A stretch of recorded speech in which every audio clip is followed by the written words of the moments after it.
Hello, hello, hello, everyone. Good afternoon. How is everyone doing? Hope you survived July 1st's quiet trading back and forth. What are you all doing here? Good afternoon, Amit. Good evening, Anissa. Good afternoon, Patrick. Hey, Dan Jet.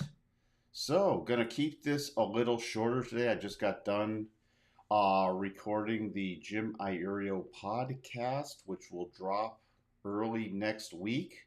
So I was a guest again on that one. So it was a fun thing. You'll have to stay tuned unless you're already sick of me. Hey, Mike, do you expect to retest the lows in Tesla? Do you still see that? Well, it depends on your time frame. Yes, I still see it. We can take a quick look at Tesla. By the way, the numbers today super ugly. So S&P, let me just get to this. I don't even need to ask you to subscribe. If you haven't already subscribed, please consider it. By the way, S&P, global manufacturing, still a slight beat. But the real thing, ISM dropped. That was a pretty decent miss. Still in expansion, but closing in that 50. Remember, 50 is the key area. But you see construction spending in contraction, employment aspect of the index in contraction, manufacturing new orders in contraction. Price is down a bit, so that was a little bit but better, but that's pretty key. And how does that play into stuff? Also, if you didn't see the GDP now forecast, and you can subscribe to this, just go to the Atlanta Fed if you want to. I know other sites post it, but if you want to sign up for it, you get it in your inbox in your email. Down to minus 2.1%. Now this has a while to go before the next release is Thursday, July 7th. Could we easily see a bounce? Yeah, but this is pretty far below zero. So it's not official because we've talked about it multiple times. Back-to-back quarters of negative growth isn't the official recession, although pretty much everybody still considers it besides the official bodies. So this is looking, as I've talked about for pretty long time, that we're tipping into recession, if not already there. By the way, another thing, stocks are closed in the US on Monday. So if you just trade stocks, it is closed. However, futures are open. They open Sunday night at the regular time, 5 p.m. Central. So roughly 2 hours after I start the Sunday afternoon live stream. If you're into equities, cryptos, interest rates, foreign exchange, or metals, grains, and oil seeds, mini grains, and a bunch of stuff is closed on Sunday. And lumber and livestock are closed. Now, Monday, early halt. Instead of 4 p.m. Central, it's noon Central. And why do we cite Central Time? Because the CME is still headquartered in Chicago. So, except for cryptos, still 4 p.m. Foreign exchange 4. Interest rates noon. Crude energy complex at 1:30 Central. And you can see the grains and everything else are closed. Lumber closed, livestock closed, and then that's their halt. And then open futures reopen at 5 p.m. Central Time again for their normal nightly open on the night of July 4th. So if you are trading futures, it will probably be a very quiet day.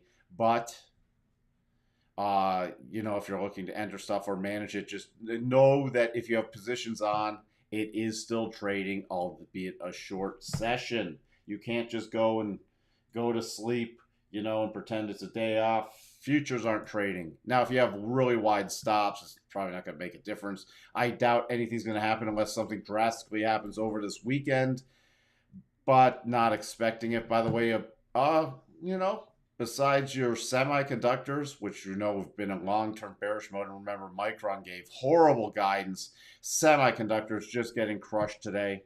That's where when these sectors are in long-term sell modes, even when you have good up days, you can turn around on a dime. Amazon up 315 basis points. Apple, Microsoft, your mega caps up pretty good today. Oil still holding up. So, and a lot of green across the board with slow trading day. FOMC back bouncing up against with that 75 basis points still favored in. The Fed's daily was saying she favored that 75 basis point. She was speaking today and favored that 75 basis point hike. And her neutral rate is around, I think it was 3.1%. So 75, and then figure out how to get to that 3.1% by the end of the year, still in negative gamma. Just want to recap that really quick. Hey, Josh, yes, I hope everyone enjoys their weekend too. I will still be here, by the way, Sunday afternoon, and I'll still be putting out a sector overview. Don't know when yet, but it will be on the channel. So if you've rung the bell, you should get notified. Uh, Still, there's no rest for the weary. Dark Screen Sheep, thank you for being here. Those penny stocks are killing me. That's why you have to be very wary of penny stocks. I'm telling you, there's a reason we don't focus on them here because a lot of them are pump and dump stuff off of it. And there's a reason they trade as penny stocks. Davey, good day. So I hope you learn to also expand your repertoire, Dark Screen Sheep, and trade some other things, especially with you can trade fractional positions. You can trade a lot of things smaller. You don't want to go for the home runs. You want to go for consistent trading returns. Hello, Dr. Michael. Oh, you called me Nike. I didn't see that. It's good day, Mike. Thank you. Hey, and please analyze Nasdaq. Well, there's a pretty from Yen Dreambam. I have a lot of trouble saying things. So we'll get to that. But S&P did not trigger the aggressive buy, closing right at that high.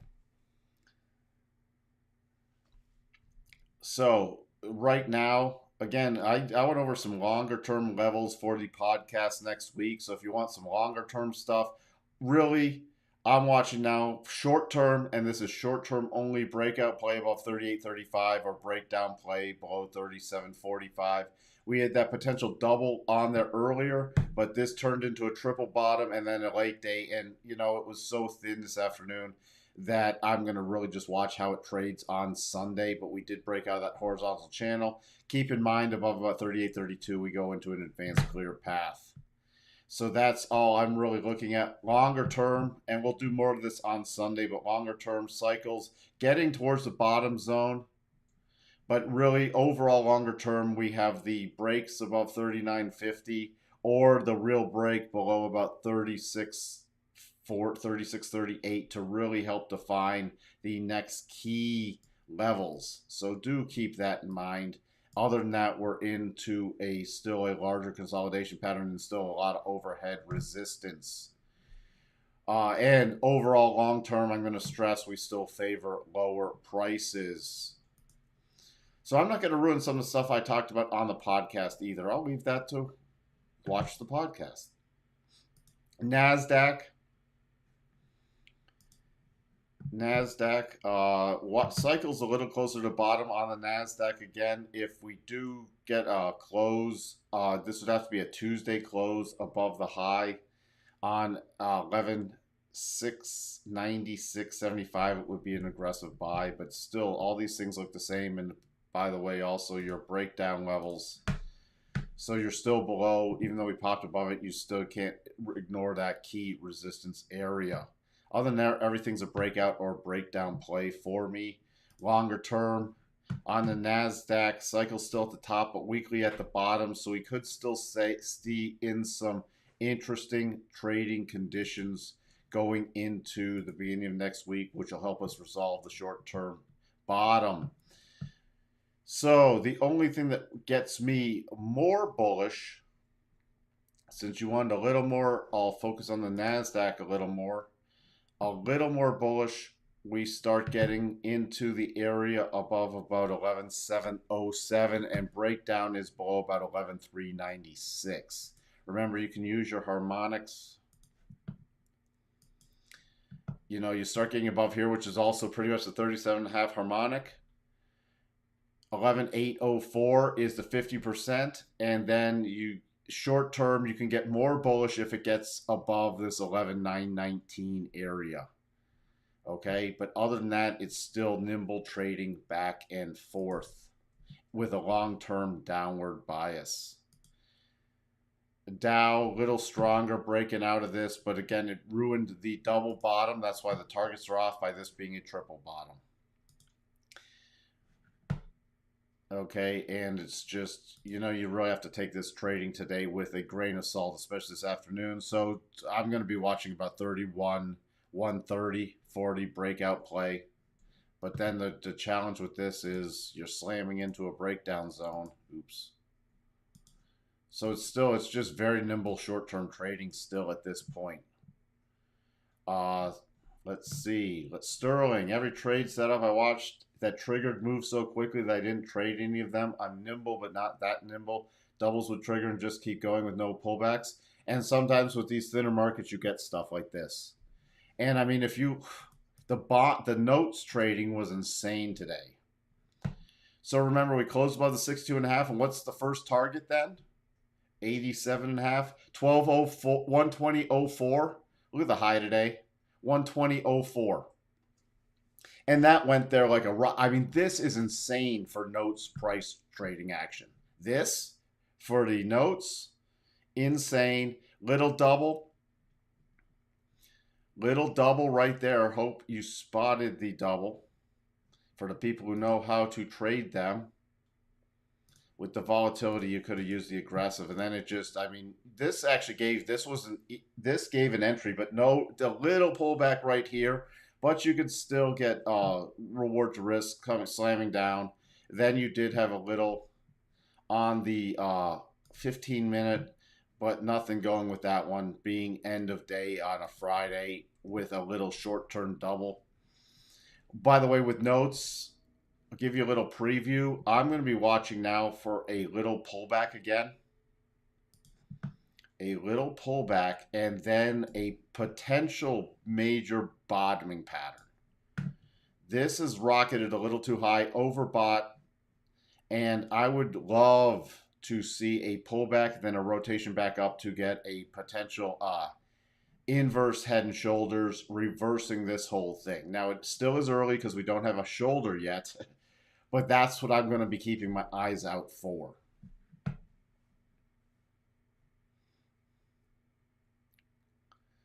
Was 84-ounce steak on the Barbie for you? Oh, I love an 84-ounce steak. I couldn't.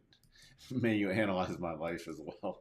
I couldn't eat an 84-ounce steak, but I definitely share it. I'd definitely be sharing it.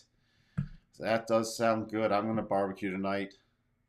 How does ZN, that's why I never entered that one either. Again, ZN, and this is why you got to learn to trade a few different things, because the notes have been some of the best trading since this pullback, and we talked about the rotation back up. And then look at just a launch pattern. So when I talk about you want to bend down and stop trying to chase pennies, you want to bend down and pick up that $20 bill in the street. These are the kind of things of why you analyze a bunch of markets, and some things there's just nothing going on, and so you don't focus on those. So again, pullback. That's what I'm watching for. If we do get a pullback, I'm really going to be focusing on about 118.20 to about 117.30, then another rotation back up. Remember, I'm watching for that long-term bottom. So far, short-term bottom, going to watch for it to turn into a long-term bottom. Some other stuff, we'll go over crude on Sunday. By the way, there's a little mini double bottom. This just got to the place there. That would be on the close above 114.05. What else? Gold, by the way. Gold, we do have a bigger double bottom, and Jim Iuria goes over a gold trade that he's watching on the podcast. So you'll have plenty of time to listen to that at the beginning of next week. If you're a gold trader, gives out the targets and the stops and gets my opinion on it. You look for it to pull below the 75 level. That's the first rule. So you see if I stick with this gold one. And remember, because you have a potential trade, it might never materialize. So you can't go, oh, you're bullish in gold. It's going to the moon. No, because the trigger would be, so come in here. Your minimum is the 75 level. It shifts up in probability if it hits the 87.5 level. But minimum, and it's still a good probability, is if it hits 75. All right? Yes, potential. Correct. And why do we analyze potential? Because then we go into things with our eyes open. For example, what is this in crude? This is a massive potential double top. If it were to trigger, you could have a massive crude pullback. It could rotate back up and turn into a triple top and just disappear before it ever triggers. But because we've done our analysis, look, we have a bull case and a bigger bear case. The bull case might not even trigger. We could come down here, find support here, rotate back up, stay in consolidation, and validate both. Not every potential trade becomes an actual trade. What's really good with identifying potential trades is it gets you practice, it gets you to analyze both sides of a market, and therefore you don't get, hopefully you don't get as much of a bias.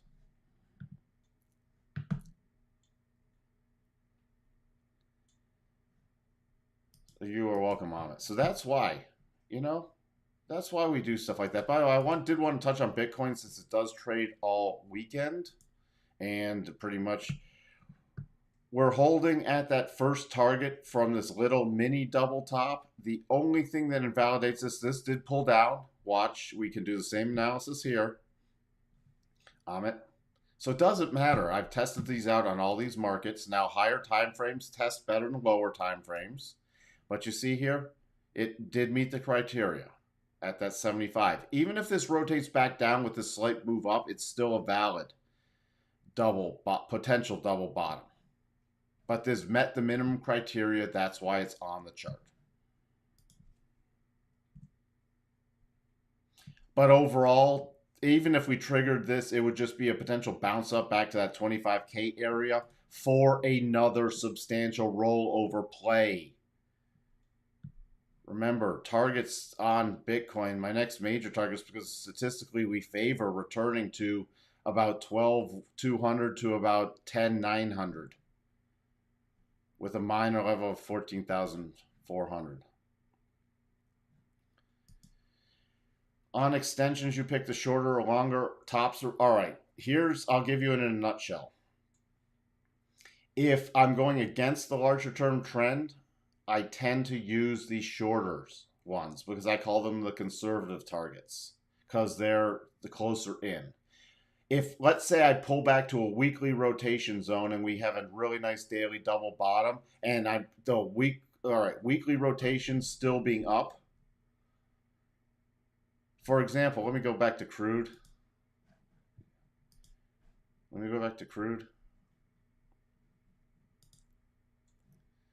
So see how we're in a weekly rotation zone, right? We've held the weekly rotation zone on a closing basis. You see this? All these closes in the weekly rotation zone and all of them result in rotations back up. So we're in the weekly rotation zone, right? We're still in a long-term uptrend. So right now I did have the conservative targets on here because the aggressive ones don't work. But normally, if the aggressive ones did work, they would be on that trade. Why do I need the conservative ones? Because the first and second targets have to be within the candles that formed it. And this is not, it's within the wicks. It's not within the candle bodies. So normally, I'd be having the aggressive targets on here because I'm going with the weekly trade back up. Now, this one's a little different, and this is actually a good mentioning thing. And why can't I use the aggressive targets? Because this third target is into the wicks and the second target is fine because it's into the bodies. So there, you got a little more than you bargained for. Using gold, if gold starts moving up from here, would you reverse the harmonics since it's hit the 87.5 retracement or leave them the way they are? Boy, you guys ask a lot of good questions. I'm gonna charge you for this answer. You can reverse the harmonics easily because it's formed this. So you can always reverse them now that we've hit that 87.5. And the key areas you'd be watching for on this decline would be the 50, which you have the rolling over rotation zone, and then the 62.5 that comes in 1864. So if we're using a shorter term trade, I would reverse the harmonics. If you're triggering, like for example, I don't know if this, let's just pretend this was an aggressive percent B buy. If it started getting above this on Monday, even with a shorter trading session, and it got an aggressive percent B buy, targets would be 1839 even trading in intraday. Then next major target 1852. So I'd be using those by reversing it. However, if I wasn't trading anything shorter term in there, I'd just leave it on this because this could easily roll over and retest this area again. You are welcome, Amit. So, I'm just trying to think of anything else that I wanted to touch on. I mean, we've got commodities. Keep watching for substantial pullbacks in commodities. We're getting definitely a rotation out of them short term because you see copper break down, silver, especially breakdown. So what does this mean? You know, I love to trade silver in the core position, but this is hands off waiting for bottom pattern. By the way, for uranium does have a potential double bottom in it.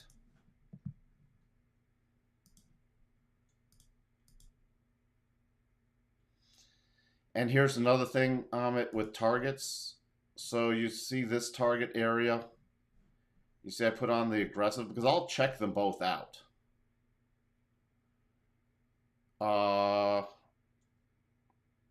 And this is the one I'd use, especially with the long. I'm still very bullish long term on here, but this is, and you check your time frames. Now, why did I switch to conservative?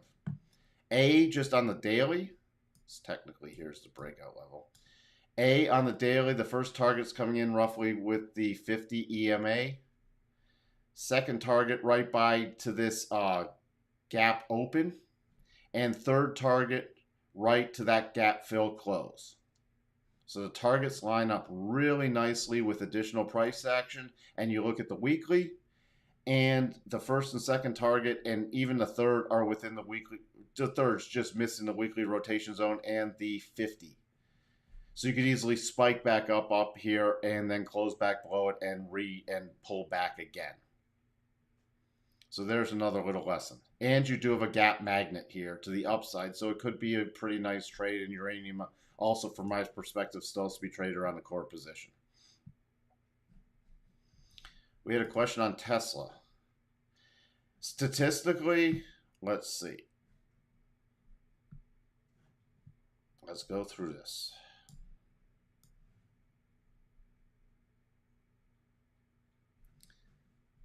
And if I could, sorry guys, I'm running out. It's been a long day. Remember, we closed below the 62.5, so I'm still expecting a pullback to these low areas. Does that mean we can't rally? No, but the only thing I'm watching for the upside right now is a potential gap fill play. But yes, more medium term, I'm expecting another rollover play in Tesla. The only short-term play is above about 691.50 for the gap fill, and then even above that, you'd have to really start getting above 750 again before the probabilities would shift. Because also keep in mind your rotation zone on the weekly is still down. We had this potential double bottom, but this came back down enough to turn this into a triple bottom. Even on pops higher, I'm just watching for rollover plays. So that's how we sit, and we still have it. And once we do roll over again, I'm watching for this full gap fill. Hey, Dr. Michael, happy weekend. I hope to see you later. I do too, Dr. Michael. Thank you for being here. Hey, thank you very much, Amit, for the big shout out to Amit for the super chat. You are very welcome. You are very welcome, Amit. That's why, I like to teach a lot of this stuff live, and I really appreciate it. And Sterling, thank you for the super chat. Uh, because I get to show this is where when I'm recording stuff for canned stuff, it's hard because you got to find examples and you got to find, but like when I'm doing this, I already found a bunch of double examples and show you how I analyze them. And I think that's roughly helpful, especially the way I did that uranium one.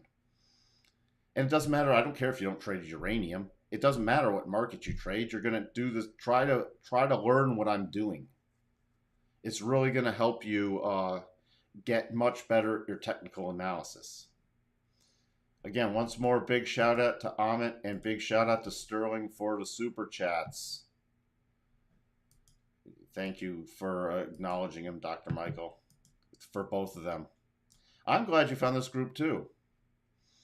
That's why we're getting more and more reach. And please come back and leave some comments after this is over because you see more people, especially on the opening one, people we've never seen before, which really helps people learn to get some analysis down. And we want to help people avoid like what's happened to dark screen sleep with he got into penny stocks, which are brutal to trade, and it's hurt his portfolio.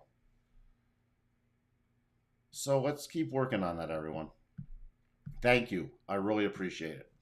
With that, I think I'm going to wrap this up for today. We had some good teaching lessons. We'll do some more Sunday. I understand if you can't join Sunday afternoon, 3 p.m. live because it's 4th of July weekend. You probably should be spending time with your family. I still have to do my analysis before the futures open Sunday night. I wish sometimes they'd close, but I understand because, traders in Europe and Asia, which don't celebrate the same holiday schedule as us, still want the liquidity in the futures to potentially establish or hedge positions. So I understand why they had. I just love a weekend where we could just get a few days where I don't have to analyze anything. What is wild is on the gain levels how price respects the 62.5 level on various time frames. Yes, it's why I teach it. These principles you teach have made me a much more confident trader. I'm glad, Sterling. You are welcome, Amit. So with that, yes, it was well said. Again, I appreciate all the live stream comments too. I'm going to wrap this up for now. Again, enjoy some time with your family this weekend. No matter, even if you're over in Europe and don't celebrate July 4th, of course, but just enjoy some time with your family or friends or dogs, cats, pets. Have a good weekend. We finally got through the end of this quarter. Still going to be some tough trading coming up. Still got to be tactile trading mode. It's going to be this way for a while longer. And then we'll finally get a break with hopefully we get some kind of more suitable bottoming position. You are welcome, Anissa. Again, thank you everyone for being here. I will be back on Sunday. And join me if you can. If not, watch it on the replay. And I'll still do a stream probably on Monday too. With that, talk to everyone later. Bye for now.